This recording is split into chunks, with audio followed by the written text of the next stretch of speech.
is Rachel with Breaking the Glass, and today I would like to talk to you about meeting new people and forming new connections, and how do you do that and make a memorable impression on that person. By now you may know that I'm a caseworker. I own an agency and I provide a plethora of services to individuals who have a disability. Oftentimes I find myself in new homes on a weekly, sometimes,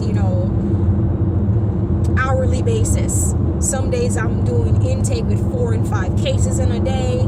Some days I'm just meeting one. It all depends. But either way, part of what I do is meeting new people and helping them to become comfortable enough with me during that initial meeting that I can get the most serious and most critical information so I don't have to go and redo that visit twice. Okay? How do I make those connections? Well, when I go in, I have to first of all get my mind together. I have to remind myself why I'm going in there. I'm going in there because I have this goal and this goal and this goal. And I have to formulate a plan ahead of time because each case is different. Each family is going to be different. And sometimes what I've learned is that the goal that you have in mind, the thing that you think is going to work for you, it may not work once you get inside. Because let's just say, for example, it was a bad day for the family. Everybody woke up in a bad mood. Or when they got up, there were problems. A whole bunch of things could go wrong. So what I do is I always try to tell myself, Rachel, if you were in this position and you had a stranger coming into your home and they're wanting to get some personal information from you, how would you want them to present you? And the truth of the matter is, this is how I present myself to all the cases that I serve.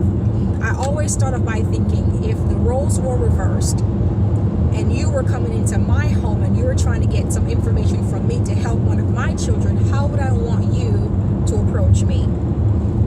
And because I always think like that, I feel like I've been successful with meeting new people and leaving a lasting impression. I don't go straight into business. I try to learn about the family.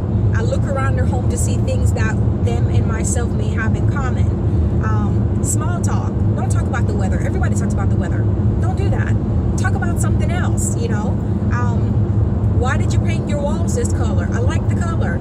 I don't know if I like enough that I'll paint my house in it, but, find something. Compliments. My God, everybody likes to compliment. Oh, I love the way you keep your home. It's so nice and neat. I wish I could be as nice and neat. It doesn't matter, but find common ground in something. Everybody has some type of common ground with someone else, and you have to find it within 2 seconds of stepping into that person's home and shaking their hand for the first time. If you don't do that, you have lost that first impression, and you will never get that back. So remember, you walk into a person's home or into a meeting, find something about them, find something about their home, their environment, a small piece. Oh, look at that figurine. Where did you get that from? That is so unique. It doesn't matter. Find something. We all have common ground. We all want to be treated like people. We all want to know that we're not just a number. We're not just a name on a piece of paper. Find something to connect with that person with.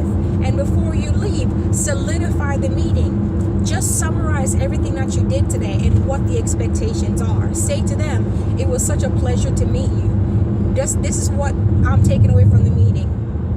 And then you go over those points. And then you say to them, I look forward to the next time we meet. I expect to speak with you within a week or within 2 weeks or within a month and give you an update on X, Y, or Z. This is how we connect and create lasting impressions with others. Remember, first impression really, really, really, really, really lasts forever. And trust me, if you don't do it well, you'll never get that second time to make that first impression. Think about it before you get in there. Rehearse what you have to say. Go in there with an open mind, open heart. Try to flip the script. So if you were in their position, how would you want things to be handled? And that's how you pursue it. All right. Hope that was helpful for you today. This is Rachel Kelly with Breaking the Glass. I hope I helped you to break your glass today. And like and subscribe.